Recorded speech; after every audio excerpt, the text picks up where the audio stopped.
Hello students, we have discussed reproduction in previous lecture. So reproduction is the production of young ones like parents. So reproduction is basically of two types, asexual reproduction and sexual reproduction. In previous lecture we have discussed asexual reproduction, which does not involve fusion of two compatible gametes or sex cells. Now today we are going to discuss sexual reproduction. So sexual reproduction involves fusion of two compatible gametes or sex cells. All organisms reach to the maturity in their life before they can reproduce sexually. In plants, the end of juvenile or vegetative phase marks the beginning of the reproductive phase and can be seen easily in higher plants at the time of flowering. So, what are different parts of flower? So, typical flower consists of four different whorls: calyx, corolla, androecium and gynoecium. Basically, sexual reproduction involves two major events. One is meiosis and fusion of gametes to form diploid zygote and the production of genetically dissimilar offsprings. Variation are useful from the point of view of the survival and the evolution of species over the time. So, sexual reproduction is characterized by fusion of male and female gametes, fertilization, the formation of zygote and embryogenesis. Sequential events that occur in sexual reproduction are grouped into three distinct stages: pre-fertilization, fertilization and post-fertilization. So, the male reproductive whorl of flower is called androecium. An individual member of androecium is called stamen. Stamen consists of filament, connective and anther. Here we are going to discuss the structure of anther, and here pollen grains, structure of microspores or pollen grains. So in these two structures we are going to discuss different layers, different surrounding layers in the anther and dehisced anther. Here four layers are there, here two layers. Outer layer is exine, inner layer is intine. Here epidermis, middle layer septum and endothecium. So we will discuss these terms one by one. So in structure of anther, an immature stage of anther is represented by group of parenchymatous tissues surrounded by single layer epidermis. Anther is generally dioecious, having two lobes, and tetrasporogiate. These are two lobes, and four sporogenate. Tetra means four. The heterogeneity means difference, arises when some hypodermal cells get transformed into archeosporial cells. Now the archeosporial cell divides into an inner sporangious cell and outer primary parietal cell.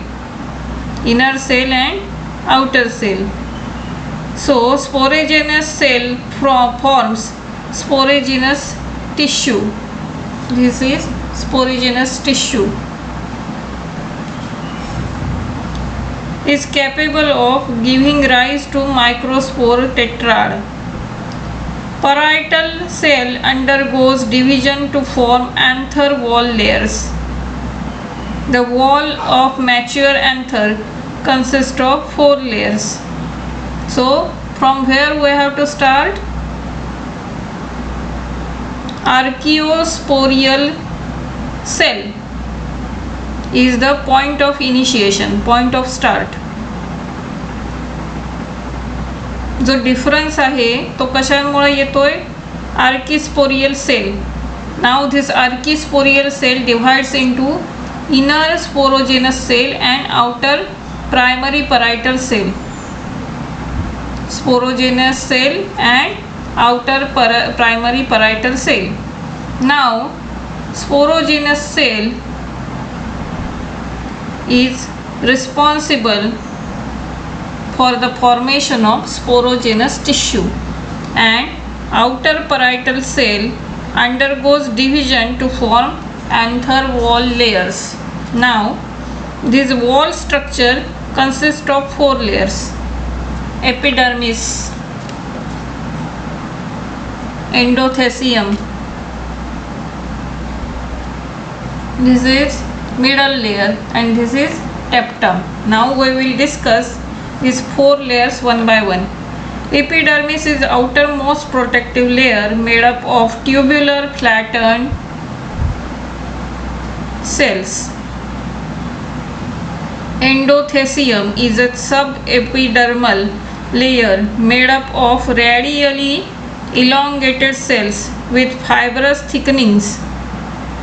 Inner endothelium is middle layer made up of thin walled cells, single layer or double layer, which may disintegrate in mature anther. Now tapetum is the innermost nutritive layer of anther wall. It immediately encloses sporogenous tissue.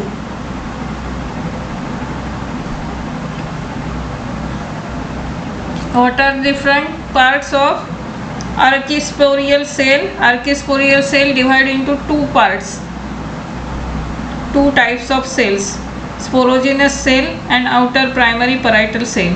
Sporogenous cell forms sporogenous tissue, and parietal cell divided into 4 layers: epidermis, endothelium, middle layer, and tapetum. Now we will discuss microsporogenesis or microspores or structure of microspore. See here in this diagram. Each microspore mother cell divides meiotically to form tetrad of haploid microspores, or these haploid microspores are called pollen grains. Typical pollen grain is a non-motile haploid unicellular body with single nucleus. It is surrounded by 2-layer wall called sporoderm. 2-layer wall. The name of 2-layer wall is sporoderm.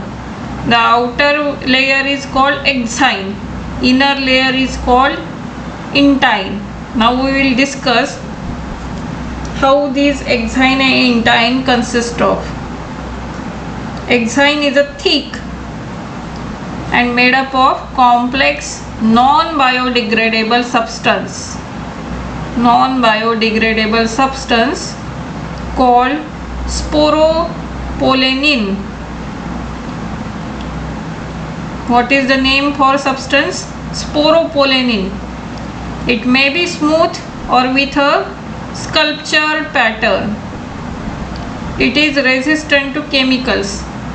At some places, exine is very thin, showing thin areas known as germ pores.